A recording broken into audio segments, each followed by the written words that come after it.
most people like them together. Like, I haven't heard anyone say like, oh, I don't like that couple, because like they're just made for each other. Yeah, they're perfect. And also the actors are together in real life too. So Yeah. he's confident because like he knows, he's like, I'm gonna be that guy. But so I love him. Welcome to the Point of View podcast. My name is Osatohamen. And my name's Uyiosa. And here we are for another episode. Yeah, we're super excited to jump into another TV show this week. So today we are, well, before we get into that, let's talk about our drama. Our week. I mean, it's not even drama, but like, I'm sure you can see that I like my hair. I have braids in, but I usually like to take it out and then redo it. And so I was planning on getting my hair done yesterday. I texted this random girl. She was like, oh, here are my prices. I drive all the way there, and then it's like actually a different price. Like 40 minutes? 40. It was 55 minutes. It was almost an hour. Dang. And then coming back was an hour and 6 minutes because it was after work traffic. It was sucks. Horrible. So, yeah, maybe send pictures before you drive an hour.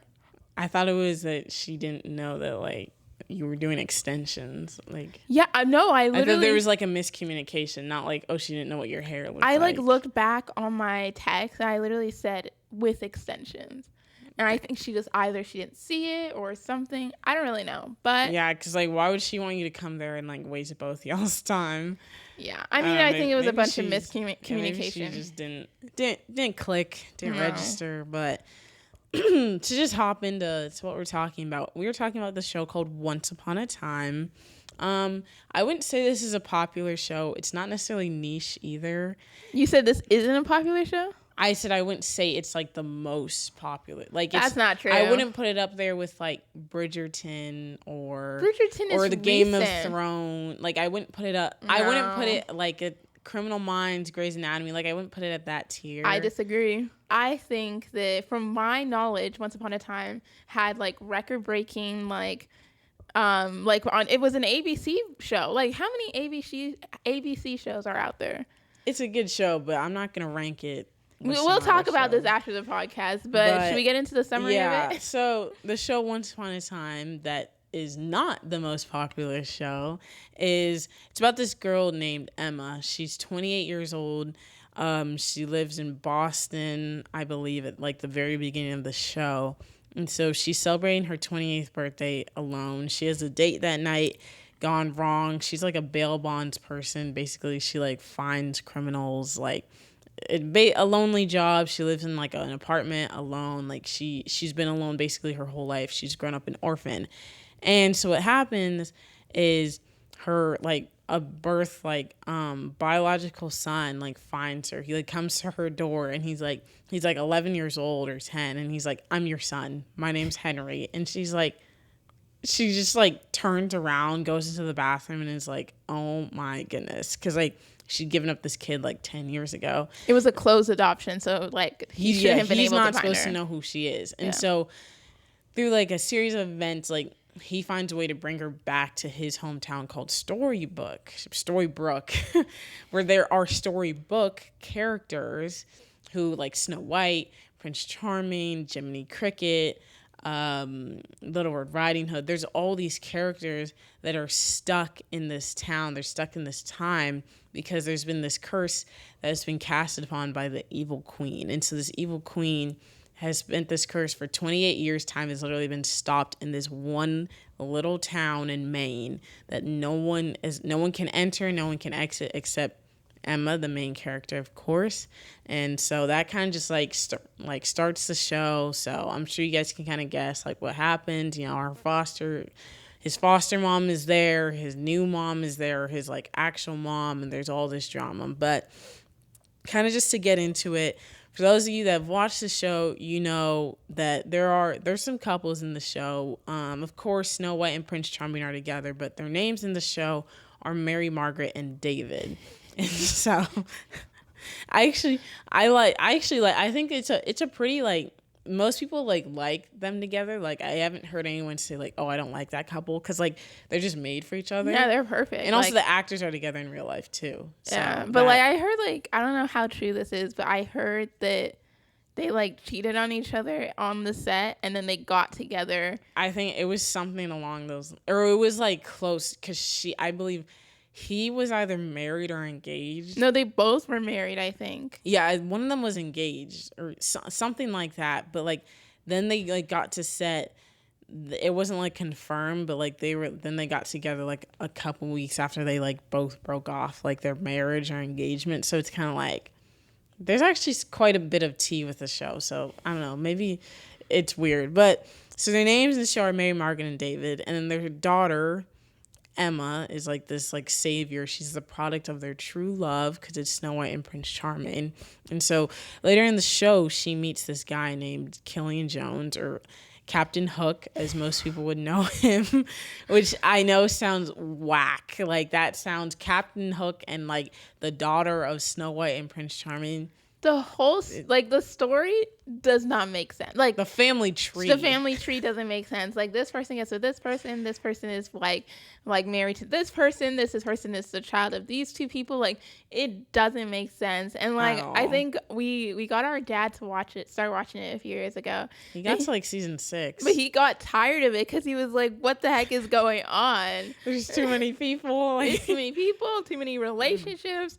Like why is this person with this person? But you know, I feel like that's what just makes the show. It makes the show better. Like those that get it. Like honestly, if you've been watching that show, like you get it. But the thing I love, as whack as it sounds, like Captain Hook, like the thing I love about that show is, of course, he's introduced as a villain. He's working with like the evil queen's mother, but we see that he slowly becomes one of the good guys, and we see he falls in love with Emma, and so he's kind of fighting to become this better person for her, because again, she's the savior of the show, this perfect person. Yeah, like she's supposed to be like this like perfect person that saves everybody, that comes to the rescue. So he's like having to live up to her expectations, which again, as a man should, like raising the bar is what you should be doing. But like he's kind of living up to her expectations, and so you're seeing she's like, there's Snow White and Prince Charming here, her parents, and he's kind of like, well, I'm the villain. He's like, am I gonna fit? But like that doesn't even matter to him, because from like the beginning, when he first starts, like, you know, he's like I'm gonna win you, and when I do, like we're gonna get together. Like he's confident, because like he knows, he's like, I'm gonna be that guy. But so I love him. I just love that it's like, it shows that like, as crazy as the couple sounds, it's like, if two people are willing to fight for something, if someone really loves someone, then you can make it work. Then you can fight even against all the odds of like, her parents didn't approve at first. He was the enemy. He tried to kill like her kind of, and like all these crazy things happen. But I think it only works in a fictional sense. Like let's not bring Captain Hook. Don't let a guy life. that tries to kill you then you date in. Don't do that. But I love that it goes against the norm of, you know, relationships, but they still find a way to, you know, love each other despite it. So yeah, no, I love Captain Hook. I think that as a kid, because you know, I say this about a lot of things, and all the older sisters, brothers know that when you start something, like your siblings just follow suit. But I started watching Once Upon a Time. I feel like I've said that about so many shows and movies. Maybe. Okay, Yosa, she's being a little sassy today, but I don't know. You just take credit for a lot of things. So but is it not true? Well, I don't. Sometimes some of them I don't remember, so I don't know. Oh my gosh. Well, as the oldest, I know a lot of the older siblings understand, but I watched this as a kid, and I just absolutely loved Hook, and I loved their love and their story, and I think that something that really came to my mind when I was thinking about this show again was that there's this whole idea of destiny in Once Upon a Time. It's all about like, oh, well, this is meant to be, and this is how it's supposed to be. Like everything is, you know, set in stone. But I think Emma's character and Emma as a being just defied that. She defied that in love. She defied that in her son and in her interactions with coming to Storybrooke. Like, she literally defied all the odds and all this destiny and this magical destiny. And I think that that's so important for us as people to remember, that our life is not meant to have this specific destiny and we have everything that's going to play out. Like, all our decisions, everything adds up to our final destination. And so we shouldn't expect, like, oh, well, because I think that this is going to happen, everything is going to play out exactly the same way. Like, of course, we have, like, the end goal. Like, maybe let's say you're meant to be an engineer and that's just, like, exactly where you're supposed to be, right?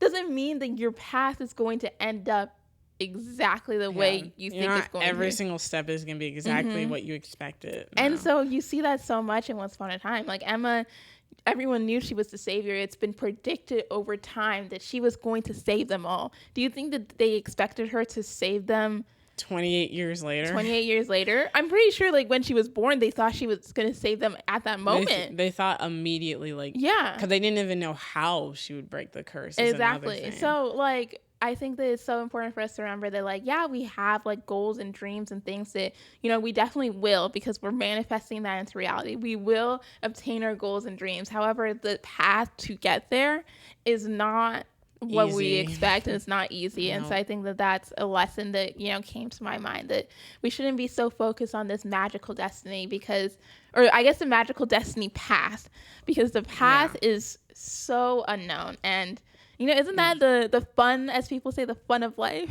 No. That's why I said fun of life. Oh, if you're listening to this, I did air quotations. Fun of life. Yeah, so fun. But another point I want to hit on is, like we said before, Emma eventually she ends up breaking this curse. She's the savior, so it, like, happened.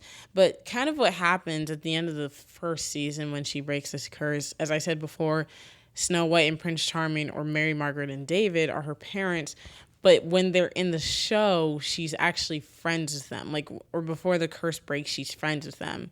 And so the thing is, like, so when the curse breaks, when everything happens the way it's supposed to, the curse breaks, and of course her parents know, oh, your name's Emma, because they named her before they, like, gave her away to, like, become the savior. So they go, like, oh, you're our daughter. And so I remember watching this for the first time thinking, I'm like, okay, everything's going to be great. They're going to be, like, a big happy family. Like, it's going to be the reunion that they all want. And then the scene, it's a little awkward, which, like, it's meant to be, but it's like Snow White or Mary Margaret, like, comes up to Emma. She's like, you're our daughter, and, like, hugs them. And like, it's kind of like this, like, heartwarming moment, but it's also like there's still so much going on, because, like, we're still like, oh, well, the evil queen that cast the curse is still out there, and, like, this. But I think, like, the thing that the show does really well is showing, like, being an orphan and Emma's, like, abandonment issues and, like, the things that she dealt with, because at the end of the day, she did grow up, she did live 28 years, maybe even 29, without parents, without a family, without anybody. She grew up alone. Anyone that she ever knew, everyone she ever met, like, they never stayed in her life long. And so I think there was, like, this assumption that the second she met her parents, it was like, oh, life is going to be all jolly and happy, and we're going to be one big family. But Emma's kind of like, well, no, you still, like, gave me up. And it's like, again, another misconception with the show is a lot of people don't like that, like, Mary Margaret or Snow White or David gave her up, and they're like, oh, well, Snow White's not even a good mom because she wanted her to, like, stay with the curse. What people don't realize is that they brought Emma with her, because that's one of the points Emma brings up. She's like, well, you didn't have to make me become the savior. We would have been together if we were all cursed together. But what she doesn't realize is that the curse, they wouldn't have known each other. Emma would have grown up, or maybe even not grown up, because they were stuck in time. She never would have known her parents. She never would have gotten to know her family. So it would have been a worse fate. And she probably would have still been an orphan. Yeah, like she would be with someone who's not even her parents, someone that might not even love her, because the evil queen would have given her a horrible life that she gave to everyone that she hated. And so I think kind of what the show is trying to display is that, like, like you're saying, the path to, like, salvation, or the path to greatness is not always easy, And that takes a really long time for Emma to understand why her parents gave her up. And she actually gave up, like we said before, her kid Henry, she gave him up too. And it was then that she understood she gave him up for the same reason her parents. I just realized that's kind of hypocritical. Exactly. She gave up her child. Like, when you said, I forgot about that. I mean, I knew she gave up Henry, obviously, because that's the beginning of the whole story. But, like, yeah, she gets mad at Mary, Margaret, and David for giving her up to protect and save her. Yeah. When she literally did the same thing to her own child to protect and save Henry, her child, because she knew that she couldn't raise him. Exactly. And later in the show, I think that's when it clicks, and she's like, oh my goodness, like, you gave me up to give me my best chance. And it's like, we can never get that time back, but I'm still like, I will always like appreciate and respect that. And I'm going to try and love you guys, like, even though they're literally the same age, which is really weird. They're all like 28. It's like, oh, mom and dad, you look the same age as me. But like, I feel like it's like, I don't know, my perception of it is like, even though they are the same age, like, once you become parents, it just, I'm sure we're not parents, but I know parents know it just clicks. And so even if you're, that's how it was, yeah, even if you're parent, if you are the same age, like, it's still like, oh, you're my parent. Yeah, for sure. But you know what came to my mind? This is kind of off topic, but it's on the show. I forgot about this, but I saw this clip like a couple of months ago or weeks ago, and it was like when I guess Emma was like, they found out some news about Emma, and like Mary like backs away, and like David does. Oh yeah, like they like Emma, when Emma like lost control of her powers in season 4, like her mom is kind of like, oh, and then David like steps forward. So people on the internet like completely bash Mary. Hate, or I won't even say hate. They just don't think she's a good mom. Something I've noticed about TV women, people just love to hate on women. Yeah, I never really see men getting the same hate. No. Now, I'm not saying there aren't male characters that people don't like. But I'm saying majority of the time when people don't like a character, it is 95% of the time a woman. It's like, a woman. I'm thinking of 3 shows in my head right now that have been pretty big the past couple years. Like, obviously, Mary Margaret or Snow White, she gets a lot of hate. Iris gets a lot of hate. I think it's also because she's a woman and she's also a black woman. And then another person I was thinking of was young Sheldon's mom. Now, she is annoying. She does get hate. You've never seen that? I haven't watched the show in a really long. I'm not on that TikTok side. No, I mean, I'm not really on it either, but like, especially when it was big on TikTok. Oh, because doesn't she favor, like, if you were mad, she favors like Sheldon? Yeah, no, like, I'm not saying that it's not like, obviously as a mom, she's not being kind of bad, and like only favoring, but like there's just so much nuances out there. Like, have you ever been a mom of like a very autistic child that like they didn't really even talk about his birth and him as a little child? Like, I wonder how hard that was as a mom who was a stay-at-home mom. The dad was going off to work, so he, like, I don't know, that's kind of off topic, but I've just noticed that like a lot of times like female characters they're hated on because so much. If you think about it, the role they play is always so much more important than the male role. I mean, obviously Iris and the Flash, not so much, but like you see that they, most of the time they do more in the show, especially if they're a main character. They do more, not to say like, oh, they have more lines or this and that, but it's always like they always take on more, or it always seems like more happens to them or certain thing. Like they have to like find solutions, or they have to do this, they like that. There's always a lot going on. Not them saying that male characters don't, but I think in a way, like the way they handle those situations, kind of like you're saying, are perceived differently, because like a lot of people are like, oh, well, I wouldn't do that, so then that means I don't like this character. So yeah, no, I think that is something that I've noticed with all TV shows, all movies, like the hatred that women get in like fictional and like, celebrities in real life. Like if you see the hate and the comments and the words towards women, and then you see their male counterparts, like it's not equivalent. And so I don't know, I think we as a society need to do better in treating women and elevating women, especially other women. I feel like sometimes the biggest haters of women are women, and that is problematic. That is how you never progress. And so I think all women need to come together and support each other. Obviously, men need to also do the same, but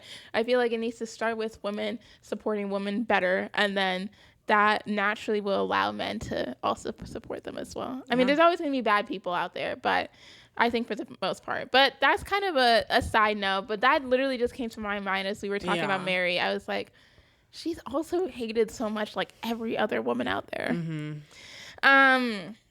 My next point that I wanted to touch on was every episode, I swear, like every episode there's something about like found family or chosen family or stuff like that. Yeah.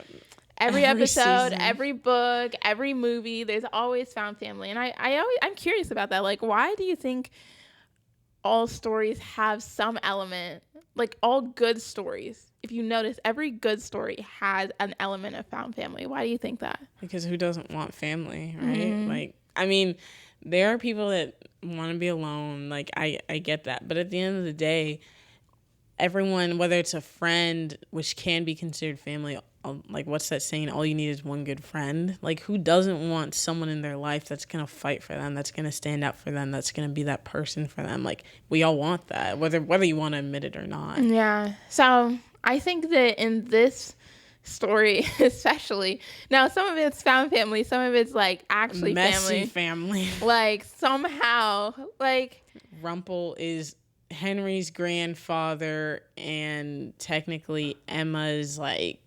stepdad in a way, and then Emma is also with Hook, who dated Rumple's ex-wife and is now who Emma also dated the son of Rumple and the mom. And they had a son that's also his grandson. And then they bring like other characters, like they bring Elsa and Anna one season. They brought Rapunzel. Like Aurora, Mulan. They brought, I think, almost every. They never brought Tiana, did they? They did in the 7th season. Okay. It was like a weird, the weird. We don't talk about season 7. Of course, they bring Tiana in this. I mean, I'm just being honest. They bring the one black princess into the bad season. Yeah, I don't know. Well, I don't even think they thought it was gonna be a bad season. No. I think it just like. But they should have known that, like, when you're ending, like, the last season. Yeah, seasons like that never work out well. No. But, like, there's this found family, this chosen family, and, yeah, some of them are related, but a lot of them are not. But you see how, for a lot of times, like, the town, they come together and they, like, support each other, and they're, like, we may not be powerful alone, but together we can rise up and defeat. You know, season 1 is the evil queen. Season 2, 3, 4, it's other different characters that are the great evil.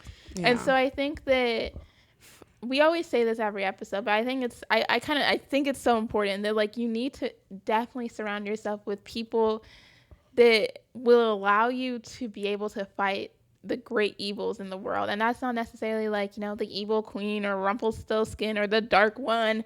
These are all terms that if you haven't watched the show, definitely go watch it.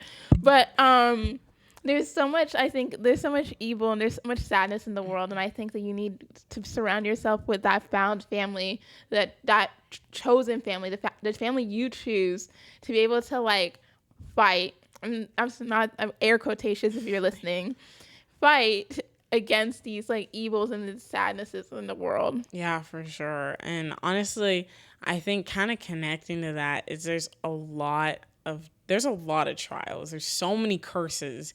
Like, we're talking about this curse in season 1, but, like, there's at least, like, 3 or 4 curses that float around throughout the whole show. Because people either reuse the same curse, they bring in another curse, there's a new villain. So there's a lot of curses that, like, Emma as a savior and her family have to fight through. And they never leave. Like, they never, like, because, like, they can't. The curse is always you can't leave Storybrooke. Yeah, but even when the curse is broken, these people never, like, I mean, I understand, like, if you have your roots and your family and your friends and you have a job, like, why leave? But I'm sorry, if I've been cursed for 20 plus years, you think some job in some rando town is going to keep me there? It's not even a job. They probably don't even pay rent there. Like, you've been stuck in the same place for 28 years. I don't care. I am leaving. Like, leaving immediately. No, yeah, but One thing I love about the show is the character Rumpelstiltskin. I called him Rumple before. Rumpelstiltskin is his full name. He's also the dark one of the show, which is basically just meant to be this evil person that gets all this dark power, and they basically are one of the most powerful beings. So basically the opposite of the savior. Which is Emma. Yeah, and so... The savior is Emma. I don't know if we said that. Yeah, we did. Okay. But one thing I love about the show is he's always saying... He's like... You know the story of Rumpelstiltskin? He's the guy you make a deal with. You know, you sign the contract, and then it's like... You always have to give him something in return, because he always says... Rumpelstiltskin in... like folklore, he sews gold, or he yeah, I know what you're talking about. what is it called? The wheel, the spinning wheel. What is that called? Threading gold. Yeah, threading some, I don't know. Bro, we're gonna get roasted. He makes gold from like a spinning wheel. Yeah, from like hay and like, because it's magic. And so him in this like show, he's this character that everyone comes to. He's the dark one that no one really likes necessarily, but he has all these magic items. He has wisdom because he's been alive for so long. And so one thing he always says is, he's like, with magic, there's always a price. Like, there's always a cost to whatever you want. If you make a deal with me, if you borrow something from me, if you use your magic in one way or the other, there's always going to be a price, because life and this world, the universe, there has to be balance. And I like that's an aspect of the show, because, like, again, there is magic in the show. The evil queen has magic. The savior even ends up having magic. This Rumpelstiltskin has magic. And so, you know, the show would be great if it was like, oh, we can just use our powers and, you know, no consequences, whatever. But I think that's a really good point to show that, like, all things in life have to have a balance. Like, you can't just, you know, decide to change, like, the way you can't just, like, make a curse, have everyone stuck for 28 years and not pay any price at all. Like, that doesn't make sense, right? Like, there has to be balance in the world. Mm-hmm. And I think that kind of relates to in life, that you can't just expect to do something and not have consequences, good or bad, because things are always going to happen as a result of things you've done. There's always a price, good or bad, to the things that you do, and you have to live with that, because sometimes it's a necessary cost for the price that you paid, and sometimes it isn't. And so we see throughout the show that Rumpelstiltskin, he's always preaching about there's a cost, magic comes at a price, but he's the one that uses the most magic, actually, because he himself has lived through that. So I think through your experiences, we see that not necessarily magic, but life and our choices, experiences, different people, things that happen have a price to the way we react, to the way we live our life. So yeah, no, all choices have consequences. And, you know, when I was younger, I always thought, like, consequence meant bad.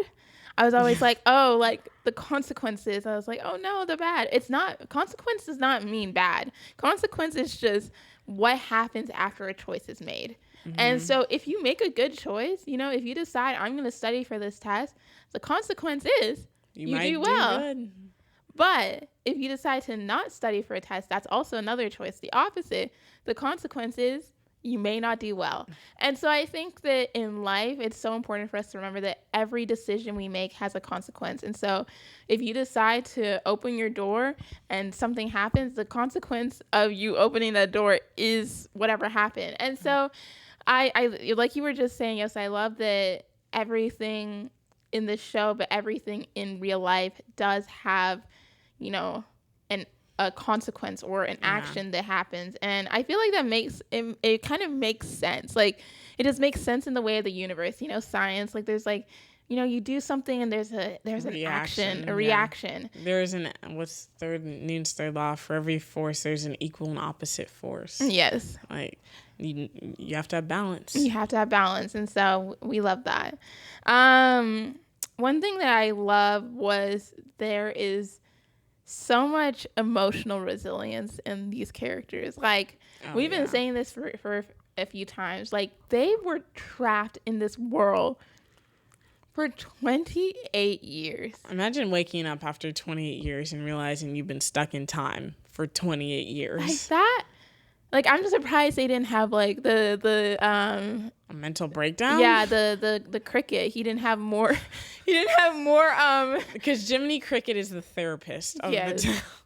Which actually, I think that's what his character is in like the folk tale. Well, it's still goofy, but I'm surprised he didn't have more patients, more clients. Yeah, like I mean, I would be a mess after learning. Oh, I've been stuck in time for 28 years. Yeah, like my daughter was living down the street and I didn't even know. Like that's terrible. And I think that, you know, we always in the beginning we said the evil queen. Her name is Regina in like Storybrooke, the real world.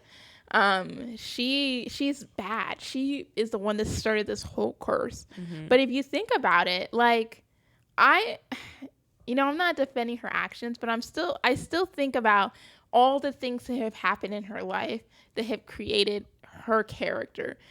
I think she's a prime example of emotional resilience. Now, I don't think like all her decisions were good. A lot of them were really bad and they really hurt people. She killed a lot of people. No, she did. And she cursed people. Like, that curse was horrible. However, like, if you look at her life, she has lost 2 loves. She has lost her father. Like, I mean, her father was kind of her fault, but... She killed him. Yeah. But, I mean, her dad gave her permission. But that's a whole thing. But, like, she, I think, could have decided to just give up. She could have decided, like, I've lost my loves, I have a crappy mom, like, all these things, like, but no, like, she took action. Now, is it the best action? No. But I think that, in a way, I think that in real life, equating that to real life, we need to give people a lot of, like, grace, and that we don't always know what's going on in people's life. We don't know what people are struggling with, and so when people sometimes make decisions or actions towards us that we're like, bro, why did you do that towards me? Or like, why are you acting like that? Yeah. I think that we need more grace and more empathy for people because there's so many things that happen to people in this world that you will never understand. You'll see your own problems and you're like, wow, what am I complaining about? Once you know someone's story, you can't help but love them. Exactly. And so I think that for me, that was like the main message of the story. I think it was there was lack of communication. There was a lot of not understanding where everyone was coming from. And I think Regina, or the evil queen, also didn't understand where other people were coming from.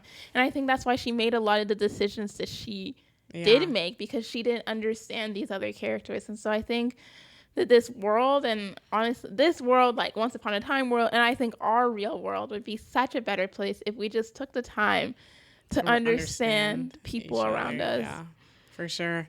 Yeah, no, this show it's crazy, it's a mess, but we love it, and definitely has a lot of lessons out of all the shows I think I've watched. I definitely have learned a lot from it. I mean, should we make it a goal to rewatch it? Maybe. I mean, I rewatched it not too long ago, so I'm still like fresh on my mind about some of the stuff. It's been years. It never hurts. When did we watch season 7? When did we? Because remember, I watched it by myself. No, we watched it as a family. A family? Yes. I swear the last episode, our parents were watching it with us, and they didn't even know what the show was. No, that was season 6. Was that season 6? Yeah, that was season 6. I remember I watched season 7 alone because season 7 came out a few years later. Like, they had said they were going to... It came out like a year or two after the show had, like, ended. And then that's when they brought Tiana? Yeah. Bro, I didn't even remember that. So I was right. They brought... Like, why did they wait till, like, the rando season to bring Tiana? Yeah, they also had, like, Rapunzel and, like, a twisted Cinderella. Like, but season 7 Rapunzel was is not crazy. is not a main Disney princess. Rapunzel? Uh-huh. Yeah, she is. When you think of the Disney princesses, who do you think of? Aurora, Snow White, Jasmine, Cinderella, Tiana, Little Mermaid. Those are the main ones. Rapunzel, yes, she is a Disney princess, but she's not the main one because the whole show, she's not even like... Who do you think are the... Like, okay. When you look at, like, Disney, right? And they show, like, all the Disney princesses. Some pictures don't have Rapunzel. Some pictures don't even have Mulan, bro, and she was in the show. So that logic doesn't work. Bro, I don't know. But Anyway, thanks for watching this episode. If you guys like Once Upon a Time, we hope you guys related to it a little bit, because we kind of did grow up on the show a little bit. It was definitely at least our favorite show. Or our siblings, it took them a while. I don't even think our brother watched it, but Really? maybe he watched a few episodes of this, but he didn't like. No, I could have sworn he watched it. I don't think so. We'll ask him. But thanks for watching. Make sure to give this video a like. Make sure to subscribe if you haven't already. Turn on push notifications. Follow us on all social media platforms. We have Instagram, TikTok. And our videos come out every single Monday. So we'll see you guys next week. Okay. Bye.